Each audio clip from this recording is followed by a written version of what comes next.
Hi friends, இன்றைக்கி நம்ம mutton biryani எப்படி செய்யறதுன்னு பார்க்கலாம். ஃபஸ்ட்டு மட்டனை வேக வச்சு எடுத்துக்கலாம். குக்கரில் மட்டன் சேர்த்திட்டு மஞ்சள் தூள், உப்பு, கேர்டு, தண்ணி சேர்த்து வேக வச்சு எடுத்துக்கலாம். நெக்ஸ்ட்டு அரிசி ஊற வச்சிடலாம். இன்றைக்கி நான் பாஸ்மதி ரைஸ் எடுத்திருக்கேன். அதை ஒரு டைம் நல்லா வாஷ் பண்ணிவிட்டு ஊற வச்சிடலாம். பிரியாணி பாத்திரத்தில் ஆயில், ஆனியன், பட்டை, லவங்கம், ஸ்டாரு, பிரியாணி இலை இதெல்லாம் நல்லா வணங்கின அப்புறம் கொத்தமல்லி, புதினா, பச்சை மிளகாய் சேர்த்திக்கலாம். வணங்கினதும் எண்ணெயிலேயே நம்ம மிளகாய் தூள் சேர்த்திக்கலாம்.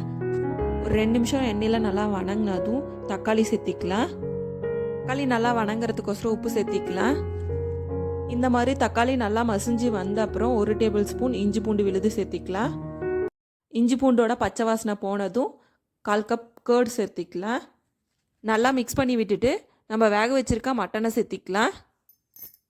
மட்டன் வேக வச்ச தண்ணியை வேறு பாத்திரத்தில் எடுத்து வச்சுக்கோங்க. வேஸ்ட் பண்ண வேண்டாம். தண்ணியை நம்ம அளந்து சேர்த்திக்கலாம். 1 டேபிள் ஸ்பூன் கீ சேர்த்திக்கலாம். மிக்ஸ் பண்ணி விட்டுட்டு நம்ம அளந்து வச்சுருக்க தண்ணியை சேர்த்திடலாம். நல்லா கொதி வந்த அப்புறம் அரிசி சேர்த்திடுவோம்.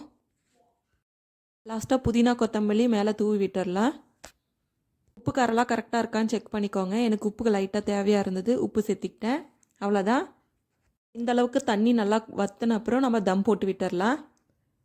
தம் போட்டு எடுத்தோங்கன்னா நம்மளுடைய மட்டன் பிரியாணி ரெடி.